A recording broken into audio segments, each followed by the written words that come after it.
नहीं आना मेरे।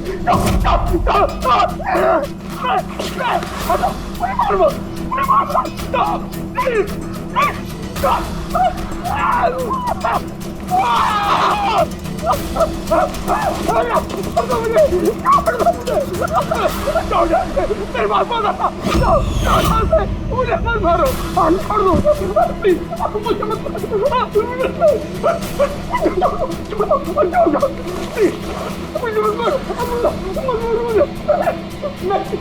मुझे,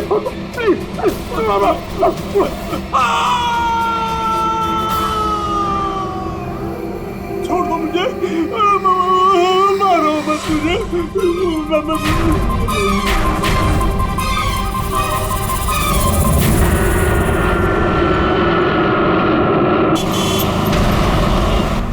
थोड़ा जल्दी चलाओ।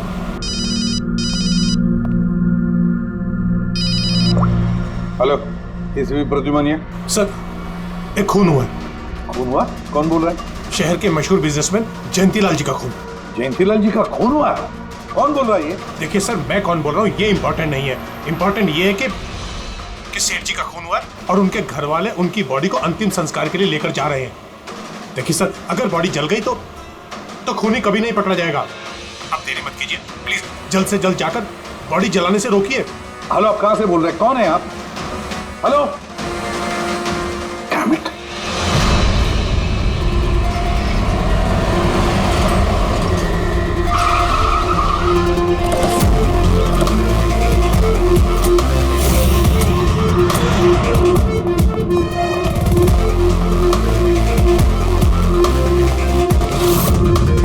अरे कौन है आप लोग?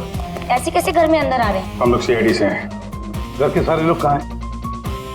सर वो लोग तो साहब की बॉडी लेकर शमशान घाट गए हैं। शमशान घाट गए?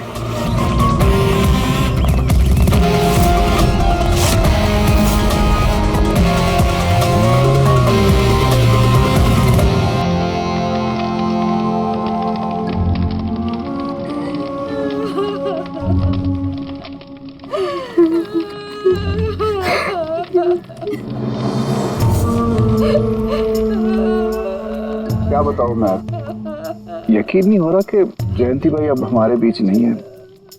15 साल पुरानी दोस्ती थी मेरी। वो तो मेरे बड़े भाई जैसे थे। पता नहीं ये सब कैसे अचानक से हो गया।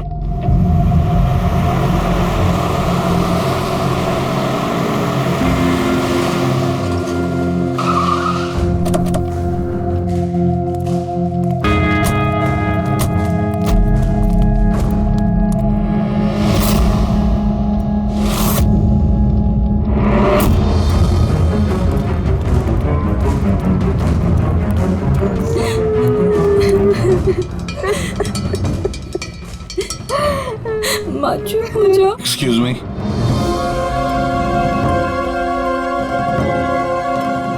देखिए, हम लोग सीआईडी से हैं। हाँ?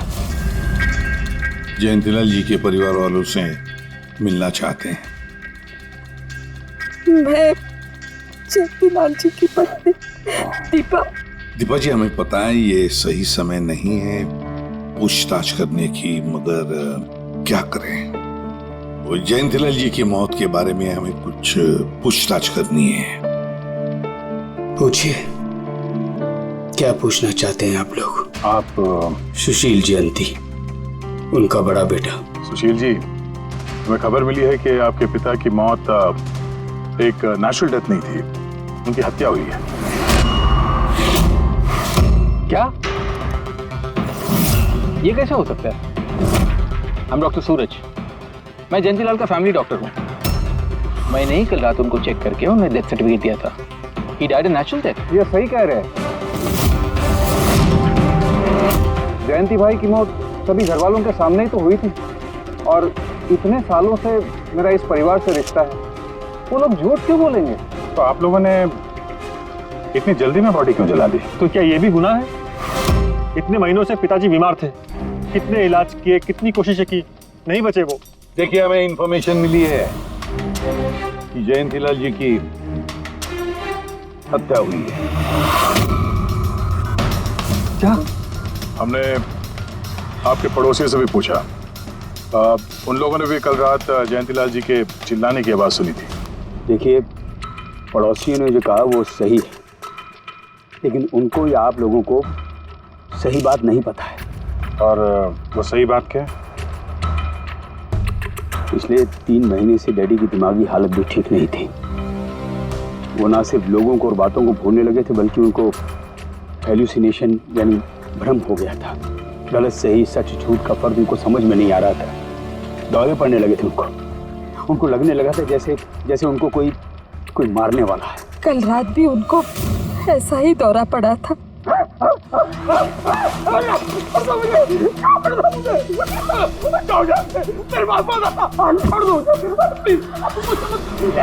शांत, कूल। इंजेक्शन गई। Fast, come fast. डैडी, शांत, रिलैक्स। कुछ नहीं होगा। बच्चों की तरह क्यों जिद कर रहे हो? सुशील जी, उनका स्लीव ऊपर करो। जाने दो, मुझे मारो। बस।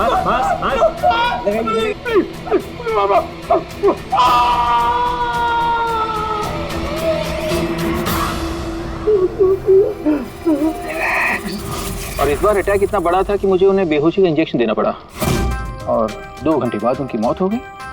मैं आपको सारी डिटेल्स दे सकता हूँ, उनकी मेडिकल रिपोर्ट्स, मेडिकल हिस्ट्री, दवाइयाँ, सब कुछ दे सकता हूँ मैं आपको। हो गई तसल्ली आपको?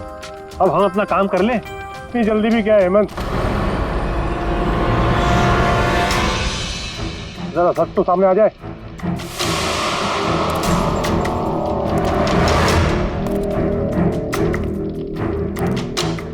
आप सर, मेरा नाम मोहन, मैं जयंतीलाल जी का वकील। मैंने आपको फोन किया था सर। मोहन जी, आपको ऐसा क्यों लगता है कि जयंतीलाल जी की हत्या हुई है? मेरे शक की वजह है उनकी वसीयत। लेकिन ऐसा क्या है इस वसीयत में? सब कुछ, कि उनकी जायदाद में से किसको कितना हिस्सा मिलेगा। उससे क्या फर्क पड़ता है? हम सब एक फैमिली हैं, किसी को छोटा किसी को बड़ा शेयर मिलेगा, यही ना? दैट्स ओके, कोई फर्क नहीं पड़ता है। अगर जयंतीलाल जी की मौत नेचुरल ना होकर मर्डर साबित हुई तो आप में से किसी को भी उनकी जायदाद का कोई हिस्सा नहीं मिलेगा। Nothing at all. ऐसे कैसे हो सकता है? मुझे बराबर याद है कि 1 साल पहले उन्होंने मेरी सलाह लेकर ही ये वसीयत बनाई थी और उसमें तो ऐसा कुछ भी नहीं लिखा था। दीपा जी, 3 महीना पहले उन्होंने नई वसीयत बनवाई थी। ये क्या बोल रहे हैं आप? ये कैसे हो सकता है? ये सब कुछ बकवास है। अरे पिताजी आपको कब मिले? आप तो 3 महीने से हमारे घर पे आए नहीं और पिताजी भी 3 महीने से घर के बाहर निकले ही नहीं। तो फिर? हेमंत, वो खुद मेरे ऑफिस में आए थे 3 महीना पहले। पिताजी, 3 महीना पहले उन्होंने नई वसीयत बनवाई थी। ये क्या बोल रहे हैं आप? ये कैसे हो सकता है? ये सब कुछ बकवास है। अरे पिताजी आपको कब मिले? आप तो 3 महीने से हमारे घर पे आए नहीं और पिताजी भी 3 महीने से घर के बाहर निकले ही नहीं। तो फिर? हेमंत, वो खुद मेरे ऑफिस में आए थे 3 महीना पहले। मैं अब जिंदा नहीं रहूंगा। आप क्या कह रहे हैं सर? कोई मेरी जान लेना चाहता है, मुझे मार डालेगा। सर, कैसी बात कर रहे हैं आप? कौन है जो आपको मारना चाहता है? कोई अपना, मेरे परिवार के सदस्यों में कोई है। मुझे पूरा यकीन है कि मैं अब चंद दिनों का मेहमान हूं। सर, कौन है वो? कहा ना, कोई अपना। क्या सोच रहे हो? पुलिस के पास जाऊं? यही कहना चाहते हो? सर, मैं पुलिस को खबर करूं? नहीं, पुलिस वाले भी अब मुझे पागल समझेंगे। तुम मेरा एक काम करो मोहन, मेरा वसीयतनामा बदल डालो। अगर मेरी मौत हो जाती है और मौत के बाद ये साबित होता है कि उसका कारण मेरा परिवार है, तो मेरा बिजनेस, मेरा पैसा, मेरा कुछ भी परिवार के किसी भी सदस्य के नाम नहीं होगा। सर अगर परिवार के सदस्य को नहीं मिलेगा तो किसको मिलेगा?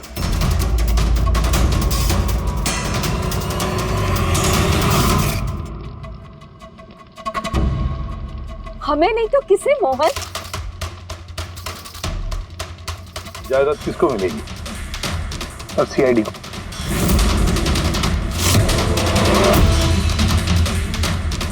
क्या बकवास कर रहे हैं आप? जी सर, अगर जयंतीलाल जी की मौत हत्या साबित होती है तो उनकी सारी जायदाद जो कि लगभग 5,000 करोड़ है वो सीआईडी को और पुलिस वेलफेयर डिपार्टमेंट को मिलेगी। ये क्या मजाक कर रहे हैं आप? ऐसा कैसे हो सकता है? हो सकता है अगर उनकी मौत हत्या साबित हुई तो। लेकिन उनकी तो हत्या हुई नहीं, हम वहीं तो थे। जो कुछ भी हुआ हमारे सामने हुआ है। उनकी हत्या हुई है या नहीं वो हम पता लगा लेंगे। अरे आप कैसे पता लगाएंगे? बॉडी तो है ही नहीं। बॉडी जल चुकी तो क्या हुआ, राख तो है। जब तक ये केस सुलझती नहीं तब तक जयंतीलाल जी की राख हमारी कस्टडी में रहेगी। अरे लेकिन सॉरी मैम।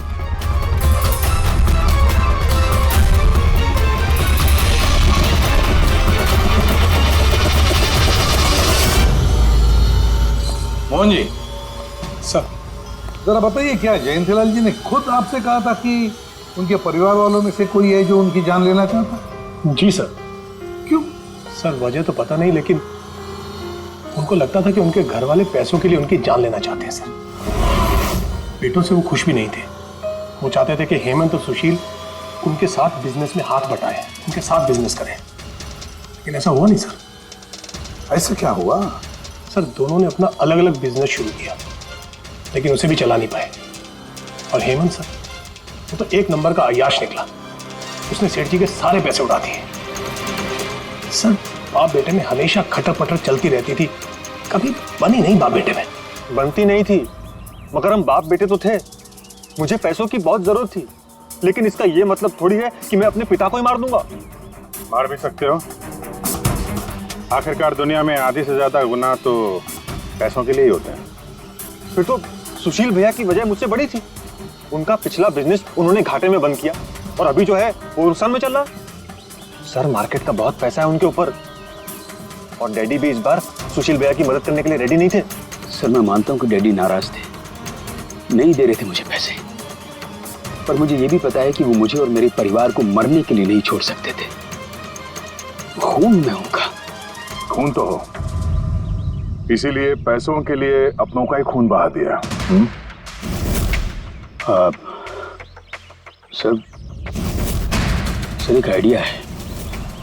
क्या है कि अब जो हुआ सो हुआ, उसको बदला तो नहीं जा सकता, लेकिन इस सिचुएशन से अपना फायदा जरूर निकाल सकते हैं। क्या मतलब? वो सर आप ये मामला सुलझा दीजिए।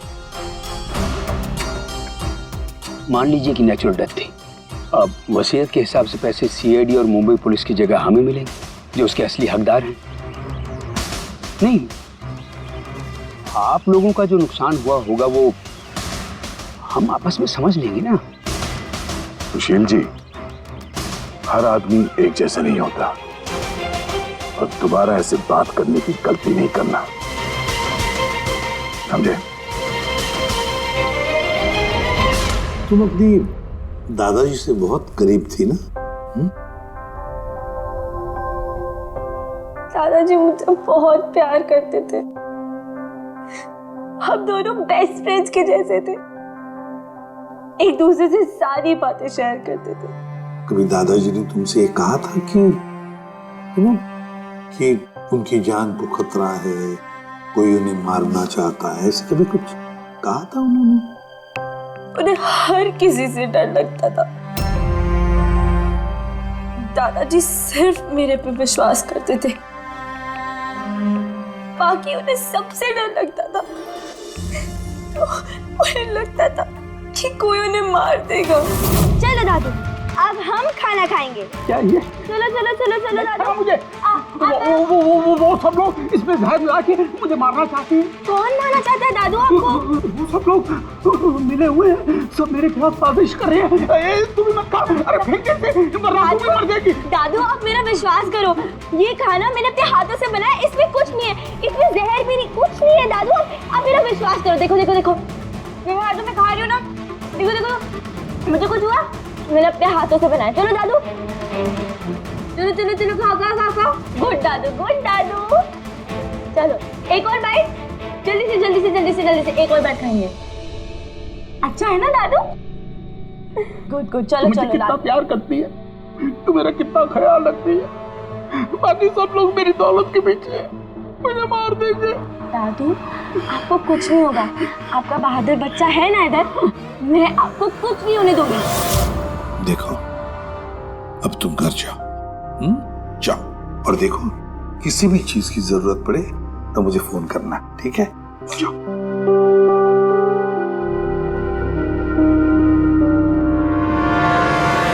हाँ सारुके, बता क्या निकला राख में से?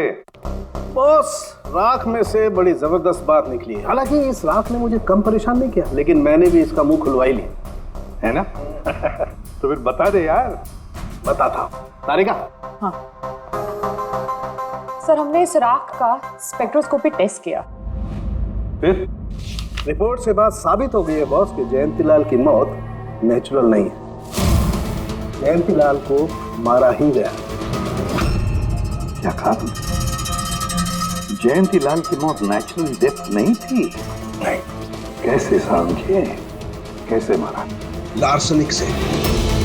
लार्सनिक? जयंतीलाल की राख में हमें लार्सनिक मिला है बॉस। राख में से लार्सनिक? सर कुछ केमिकल्स और हेवी मेटल्स, धातु ऐसे होते हैं जो जलने पर भी नहीं खत्म होते। लार्सनिक उनमें से एक है, इसलिए लाश के पूरी तरह जल जाने के बावजूद उसमें मौजूद लार्सनिक जलाने और राख में ऐसे ही रहा। लेकिन एक बात समझ में नहीं आ रही है कि अगर जयंतीलाल की मौत लार्सनिक की वजह से हुई है तो फिर उसके फैमिली डॉक्टर सूरज को ये पता कैसे नहीं चला? पता कैसे नहीं चला? उसने नेचुरल डेथ का सर्टिफिकेट इश्यू किया ही कैसे और क्यों? बॉस, अगर लार्सनिक जैसा जहरीला केमिकल इंसान के शरीर में एक साथ बहुत ज्यादा मात्रा में पहुंचा दिया जाए तो इंसान की तुरंत मौत हो जाती है, लेकिन अगर यही जहर धीरे धीरे थोड़ी थोड़ी मात्रा में उसके शरीर में पहुंचाया जाए तो उसकी मौत एक साथ एकदम नहीं होती है। पहले उसकी याददाश्त जाती है, फिर उसे अजीब अजीब से सपने आने लगते हैं, उसे हेलुसिनेशन होने लगता है, भ्रम होने लगता है, फिर पागलपन के दौरे पड़ते हैं। और जयंतीलाल के साथ ये सब कुछ हो रहा था। लार्सनिक? जी हाँ, लार्सनिक। और इससे यह साबित हो गया कि जयंतीलाल जी की मौत बीमारी से नहीं बल्कि उनका खून किया गया। लेकिन ये किया किसने? वही पता करने हम लोग यहाँ हैं। अभिजीत, जयंतीलाल जी का कमरा चेक करना पड़ेगा। Okay sir.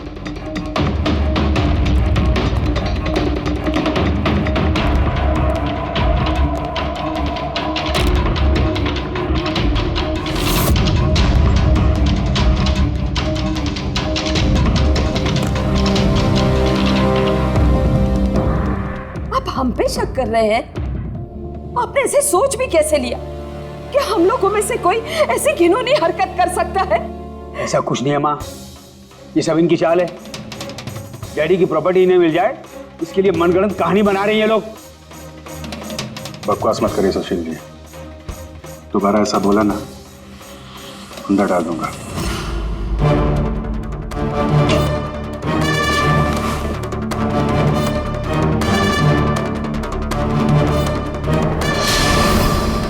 आप धमका कर हमें चुप करा सकते हैं लेकिन कुछ साबित नहीं कर सकते। एग्जैक्टली आप लोग ये सब कुछ उन 5,000 करोड़ के लालच में कर रहे हैं ना?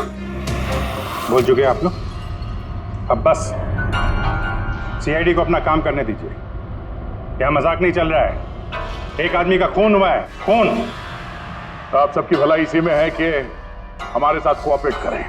अच्छा, अब सीआईडी धमकाने भी लगी है। ये धमकी नहीं है, ये आशी आशीष आशी बेटा, आशी क्या हो गया? आशी बेटा, आशी बेटा उठो। आशी आंखें खोलो, क्या हो गया तुम्हें? आशी आशी बेटा क्या हो गया? अरे जरा देखो इसे भी, क्या हो गया मेरी बच्ची को? आशी क्या हुआ? आंखें खोलो, हो गया? आशी बेटा, आशी बेटा, आशी आशी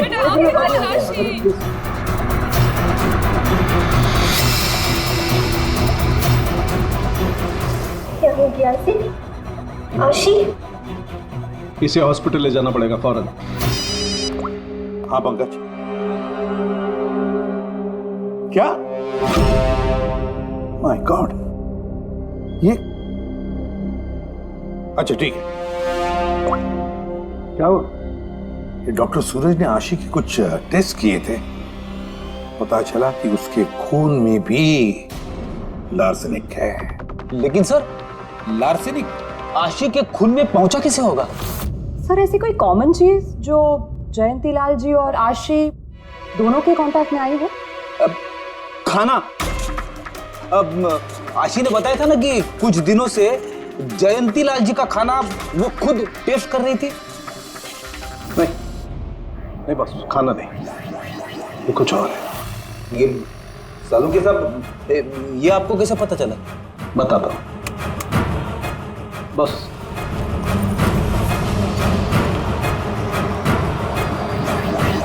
ये है वो बाल जो हमें जयंतीलाल के हेयर ब्रश में से मिला है। अब लार्सेनिक तो अधिकतर नाखूनों में और बालों में ही जमा होता है। तो जब हमने इस बाल के छोटे छोटे टुकड़े करके एनालिसिस किया तो रिजल्ट आया ये। और सर हमने इन टुकड़ों का एटॉमिक अब्जॉर्प्शन टेस्ट किया तो पता चला कि दूसरे केमिकल्स के साथ साथ इसमें लार्सेनिक भी है। अब क्योंकि बाल धीरे धीरे बढ़ते हैं इसलिए हमने इस रिजल्ट को कैलेंडर के साथ टैली किया।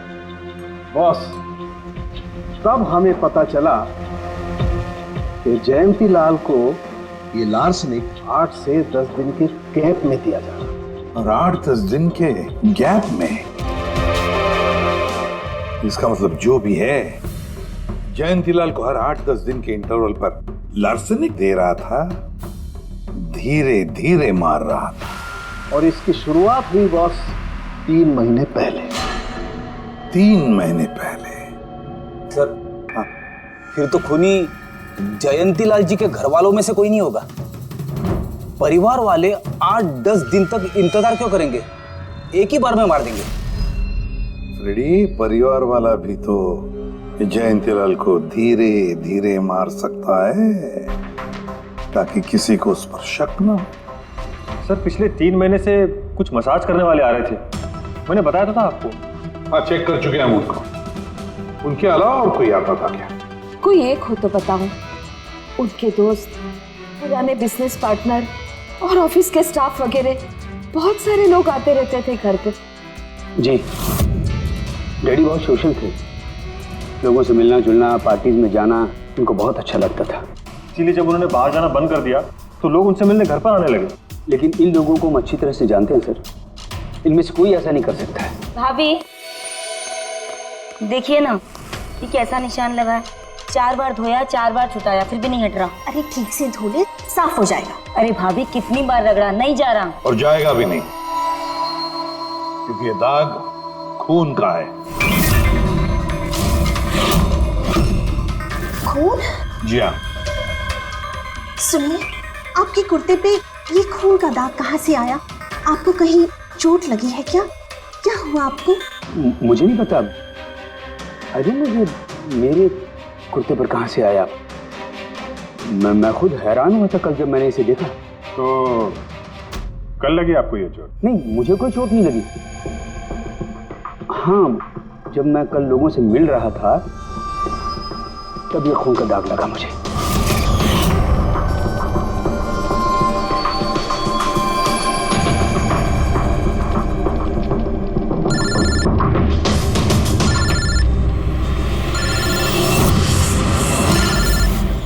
बिना चोट खून के धब्बे, अजीब बात है। वही तो। और कुछ हुआ था कल?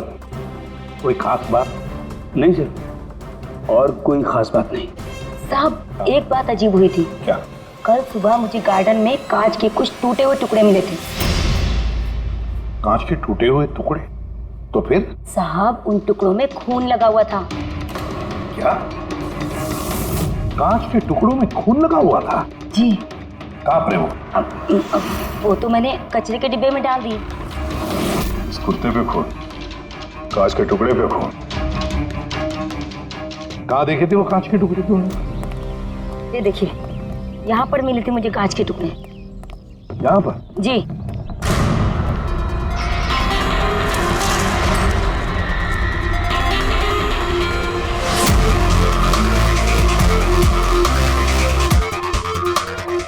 टूटा हुआ बल्ब है सर।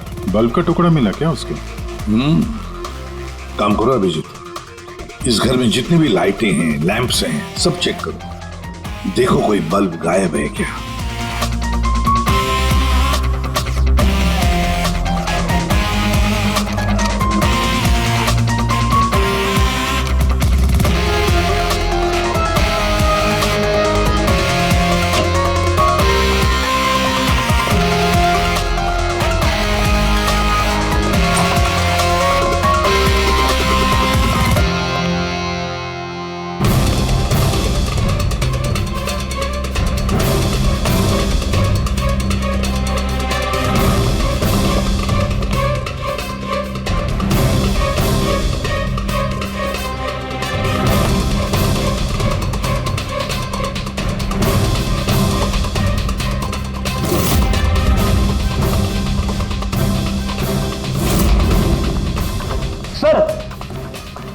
सब जगह देख लिया, कांच का टूटा हुआ सामान कहीं पे भी नहीं है। सर कुछ नहीं मिला।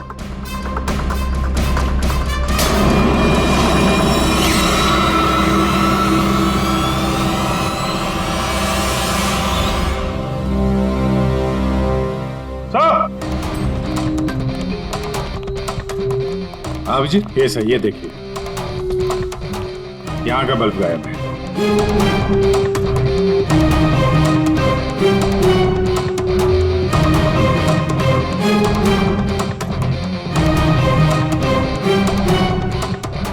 बड़ी अजीब बात है, ये लैंप तो बिल्कुल ठीक था। मैं और दादू इस लैंप के नीचे काम भी किया करते थे, और जिस तरह दादू की मौत हुई तब भी ये लैंप ठीक था, इसमें बल्ब था और ऑन था।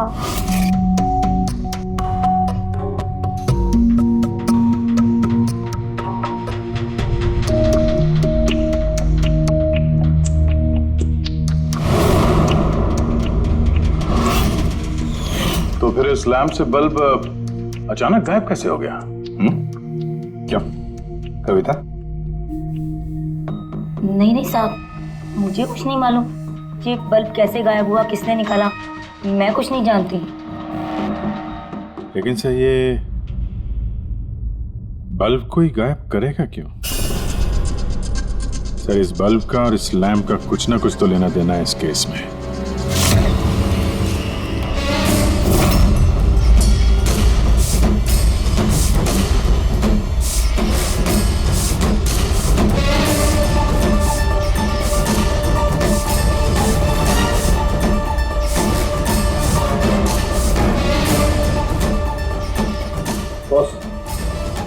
ये धब्बे देख रहे हो? ये धब्बे लार्सनिक के हैं। लेकिन ये लार्सनिक के धब्बे पूरे लैंप पर कैसे हैं? बॉस, हुआ ये होगा, खूनी जयंतीलाल जी के घर पे आता होगा हर 8 या 10 दिन में। नमस्ते साहब। साहब ऊपर है अपने कमरे में।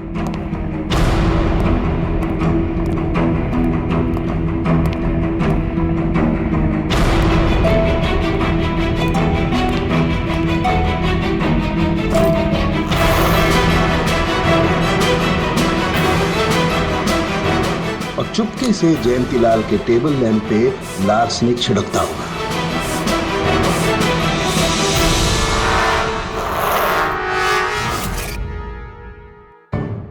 शायद जयंतीलाल जी हमेशा इस टेबल पर बैठ करके काम किया करते थे।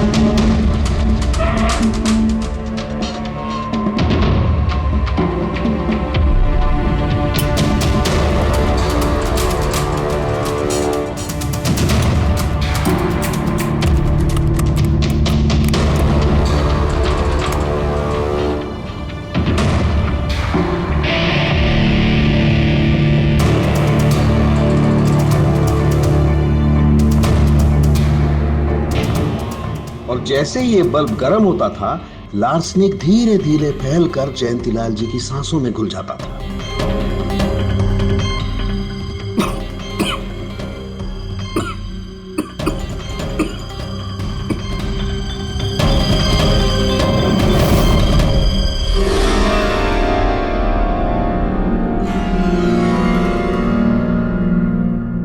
सालों के साथ आशी को लार्सेनिक का इतना असर क्यों नहीं हुआ? उसे लार्सनिक का इतना असर इसलिए नहीं हुआ फ्रेडी, क्योंकि वो यहाँ हमेशा नहीं रहती थी, कभी कभी आती थी अपने दादाजी के पास। यार ये जो भी कोई है, इस जयंतीलाल के और घर वालों के करीब का ही कोई है, इसलिए वो जयंतीलाल की मौत के वक्त यहाँ मौजूद था, और मौत होने के बाद सबूत मिटाने के लिए उसने उस लैंप में से वो बल्ब निकालकर अपने जेब में रख दिया होगा, और फिर सभी घर वालों से मिलते वक्त सुशील जी को भी अपने गले लगा लिया। जैसे सुशील को उसने गले लगा लिया, उसके जेब में जो उसने बल्ब छुपा के रखा होगा वो फूट गया, जिसकी वजह से उसके कमर में जख्म भी हुई, और उस जख्म से जो लहू निकला, जो खून निकला, वो सुशील के कपड़ों पर आया। मतलब सर, खूनी घर वालों में से कोई होगा? नहीं फ्रेडी, घर वाला तो नहीं लगता, और घर वाला होता तो बस जेब में रख के थोड़ी ना घूमता। ये तो कोई ऐसा आदमी है जिसके पास वही एक मौका था सबूत मिटाने का, वो चंद मिनट। घर वाला तो कभी भी निकाल लेता। सर उस दिन तो कितने लोग आए थे यहाँ, खूनी का पता कैसे चलेगा? सर उस दिन मीडिया के लोग भी आए थे, कौन आया कौन गया ये सब रिकॉर्ड तो किया ही होगा उन लोगों ने। तो चलो देख लेते हैं किस किस ने सुशील जी को गले लगाया था।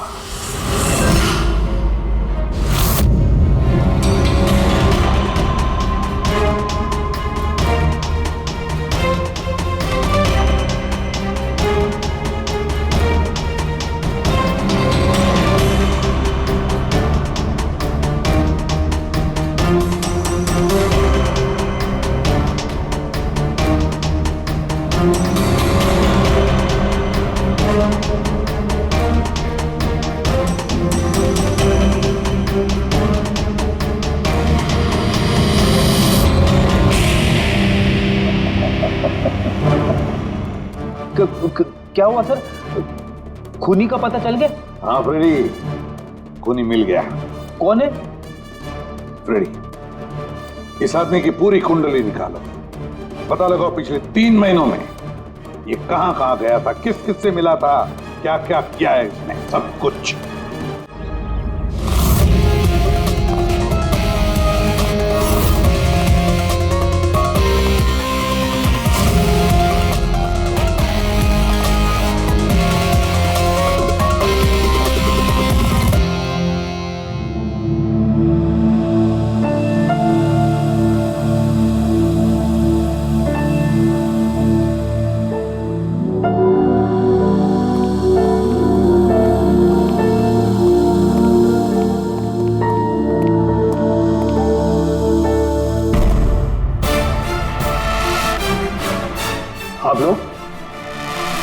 आप लोग फिर यहाँ हैं? खूनी का तो पता चला नहीं होगा, कुछ छानबीन रहेगी होगी। नहीं सुशील जी, कोई छानबीन नहीं बची है, खूनी का पता चल गया, और खूनी अभी इसी वक्त यहाँ हम सब के बीच मौजूद है। क्या? कौन है वो?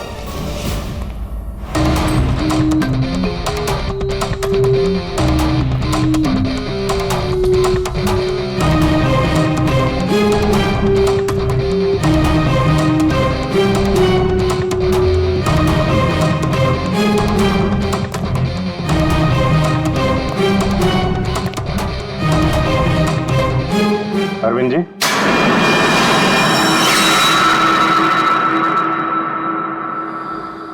जरा उठेंगे आप? मैंने क्या किया? अरविंद जी, आपने क्या किया इसका तो पता हमने लगा ही दिया, बस अब आपके कारनामे हम आप ही के मुंह से सुनना चाहते हैं। क्या बकवास है ये? आप मुझ पर इल्जाम लगा रहे हैं। आपको क्या लगता है कि मैंने जयंती को मारा? अभिजीत, मौका मिला था, मान जाते तो सबके सामने कपड़े नहीं उतरते। तेरा एक कुर्ता उठाना। क्यों? अरे उठाओ सर। क्यों?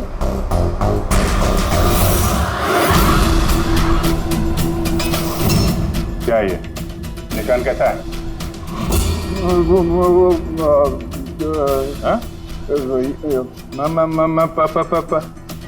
कौन सी भाषा बोल रहे हो तुम? हिंदी में बोलो, हिंदी में। मातृभाषा है हमारी। भूल गए क्या? याद दिलाओ। हाँ? नहीं सर,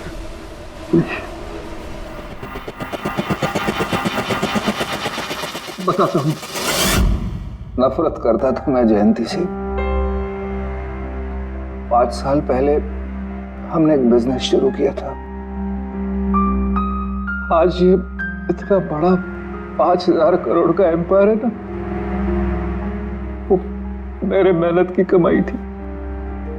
मैंने अपनी जिंदगी की सारी जमा पूंजी इस बिजनेस पे लगाई थी, पर जयंती की नीयत में खोट थी। उसने मुझे धोखा दिया, मुझे मेरी कंपनी से निकाल दिया। तब मैंने सोचा कि जब मौका मिलेगा तो मैं इसका हिसाब चुकता करूंगा। और वो मौका तुम्हें मिला 3 महीने पहले एडवोकेट मोहन के ऑफिस में, जहां पर जयंतीलाल जी भी आए थे और तुमने चुपके से उन दोनों की बातें सुन ली थी। अगर मेरी मौत हो जाती है और मौत के बाद ये साबित होता है कि मेरी किसी ने हत्या की है, तो मेरा बिजनेस, मेरा पैसा, कुछ भी मेरे परिवार के किसी भी सदस्य को नहीं मिलेगा। सर, अगर परिवार के सदस्य को नहीं मिलेगा तो किसको मिलेगा? CID को, जो मेरा मर्डर इन्वेस्टिगेट करेगा। मुझे लगा अच्छा मौका है। जयंतीलाल को मारूंगा मैं और शक जाएगा उसके परिवार पर। और इसीलिए तुमने जयंतीलाल की तरफ दोस्ती का हाथ बढ़ाया, एक नया प्रपोजल लेकर। क्यों? मेरे दिमाग में एक आइडिया था जिसके लिए मेरा उसके घर बार बार जाना जरूरी था।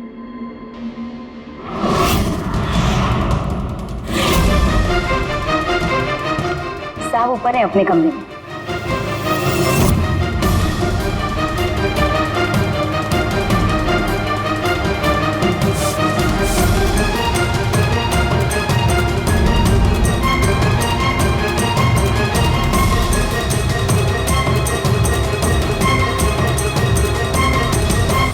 लेकिन ACP साहब, आपको इन पे शक कब हुआ?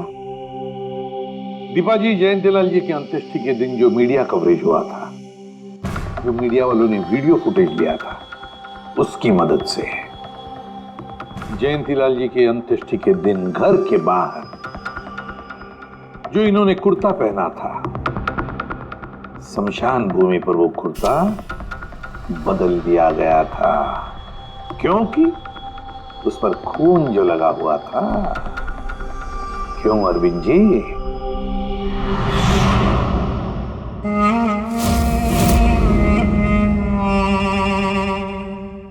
अरविंद जी, बदले की आग में तुमने जयंतीलाल का खून कर दिया। क्या मिला तुम्हें? कैसा सुख मिला? गलत किया तुमने, गलत किया। फ्रेडी,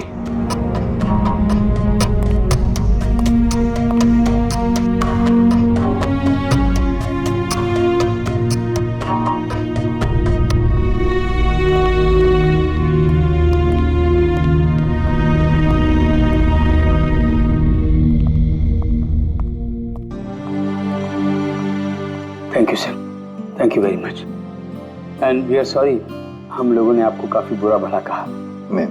दरअसल हमें लगा कि पैसों के चक्कर में आप हम परिवार वालों को इस केस में कल्प्रिट बनाने की कोशिश कर रहे हैं। नहीं, कोई बात नहीं। ACP साहब, मैं मेरे पति की अंतिम इच्छा पूरी करना चाहती हूँ। सीआईडी और पुलिस वेलफेयर फंड में मैं डेफिनेटली डोनेट करूंगी। Thank you very much, thank you.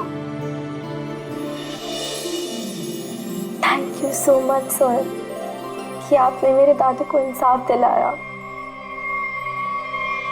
God bless you.